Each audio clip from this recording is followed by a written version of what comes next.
जय हिंद दोस्तों।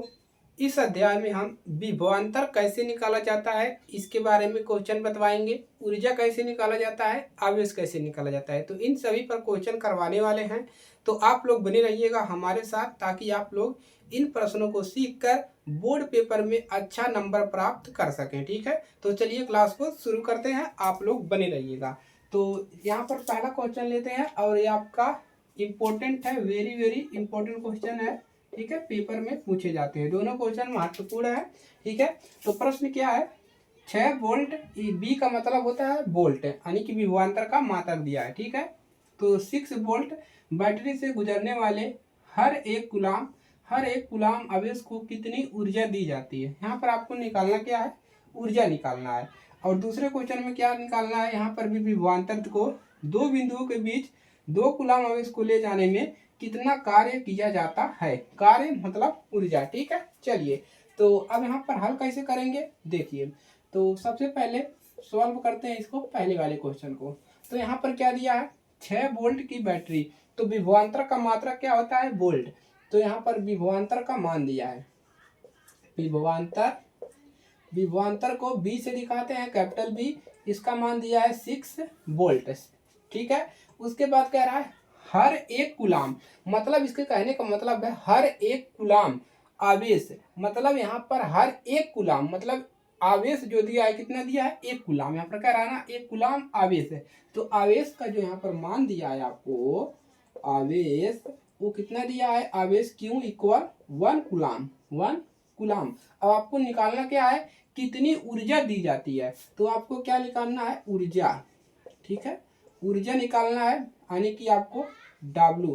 ठीक है, कितनी ऊर्जा दी जाती है, ये W इक्वल क्वेश्चन मार्क। ठीक है, तो यहां से आपको इतना लिख लेना है। ठीक है, चलिए तो कार्य आपको हो गया। कार्य का मात्रक क्या होता है, ऊर्जा का मात्रक। ठीक है, कार्य का मात्रक जूल होता है। ठीक है, कोई दिक्कत नहीं है। तो यहाँ से आप फार्मूला कौन सा निकालने लगाएंगे, ठीक है, चलिए बताते हैं। तो देखिए जो विभवांतर बराबर होता है, विभवांतर बराबर होता है किया गया कार्य बटा में आवेश। क्या होता है, किया गया कार्य बटा में आवेश। ठीक है, तो W अपान क्यू, तो V इक्वल W अपान क्यू। यहाँ से आपका मान क्या निकालना है, W का मान, तो ऐसे क्रॉस गुणा कर देंगे। ठीक है, तो इंटू करेंगे तो W इक्वल कितना मिल जाएगा, B क्यू। अब यहाँ से बी क्यू का मान कितना है, बी का मान दिया है 6 इंटू क्यू का मान दिया है 1 गुलाम। ठीक है, तो आपको W इक्वल कितना मिल जाएगा, W इक्वल मिल जाएगा 6 एकन्नम 6 यानी कि 6 है। और W का यानी कि कार्य का मात्रक क्या होता है, कार्य का मात्रक होता है आपका जूल होता है। क्या होता है, इसको जूल में लिखते हैं, जे भी लिखते हैं, और ऐसे हिंदी में जूल भी आप यहाँ से लिख सकते हैं। तो कितना मान प्राप्त हुआ, W इक्वल 6 जूल, ये आपका आंसर प्राप्त हुआ। ठीक है, तो चाहे जे लिखिए चाहे इसे जूल लिखिए। तो पहला क्वेश्चन आपका समाप्त होता है। ठीक है, नोट करेंगे।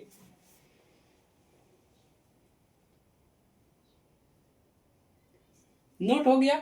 इसके बाद देखिए ये इंपॉर्टेंट क्वेश्चन है। ठीक है, तो इसके बाद दूसरे क्वेश्चन की तरफ चलते हैं। ठीक है, तो इसको आप लोग नोट कर लीजिए। इसी फार्मूले पे दूसरा क्वेश्चन भी लगेगा।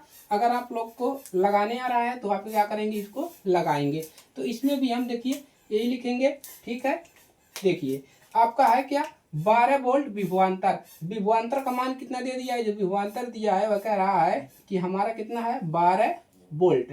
12 वोल्ट विभवांतर है, दो बिंदुओं के बीच 2 कूलाम, यहाँ पर कह रहा है 2 सी मतलब कूलाम, 2 कूलाम आवेश ले जाया जा रहा है। आवेश का मान कितना दिया है, 2 कूलाम। ठीक है, कितना कार्य किया गया, ऊर्जा आपको निकालना है, कार्य यानी कि क्वेश्चन मार्क है। तो W का मान यहाँ से आपको क्या करना है, प्राप्त करना है। ठीक है, तो फार्मूला क्या होता है, फार्मूला होता है आपका B इक्वल W बटा में Q। क्या फार्मूला है, W अपान Q। तो आपको W का मान निकालना है, तो W इक्वल कितना हो जाएगा, B Q। W equal B Q, तो W इक्वल कितना हो जाएगा, B का मान आपको कितना दिया है, 12 वोल्ट इंटू Q का मान कितना दिया है, 2 कूलाम, 2 कूलाम। तो W इक्वल कितना मिल जाएगा, 12 का इंटू कर देंगे तो कितना हो जाएगा, 12 दूना 24। कार का मात्रक क्या होता है, कार का मात्रक होता है जूल। तो इंग्लिश हिंदी दोनों में लिख सकते हैं। तो यहाँ पर हम लिख देते हैं जूल। तो ये है आपका आंसर। क्या है आपका? ये है आपका आंसर। इसको आप नोट कर लेंगे। और अगर आपको क्वेश्चन कोई डाउट होगा क्वेश्चन में तो उसको आप कमेंट में बताइएगा। ऐसा इसमें कोई डाउट नहीं है, जो भी आपका मान दिया डेटा दिया उसको हमने नोट करेंगे पहले, उसके बाद फार्मूले में प्रॉपर तरीके से इसको यहाँ पर क्या कर देंगे, फिल कर देंगे, तो हमारा आंसर जो है वो करेक्ट प्राप्त होगा। ठीक है, तो आप लोग फार्मूला भी याद करते चलिए और इस प्रश्नों का प्रैक्टिस करिए। बार बार प्रैक्टिस करने से आपके दिमाग में फिट हो जाएगा। ठीक है, तो नोट कर लीजिए। आज के लिए सिर्फ इतना ही। मिलते हैं इसके अगले पार्ट में। आप लोग लाइक कर लीजिएगा, शेयर कर लीजिएगा अपने दोस्तों के पास, ताकि वो भी इन प्रश्नों को इजीली तरीके से सॉल्व कर सकें। ठीक है, तो चलिए मिलते हैं नेक्स्ट क्लास में।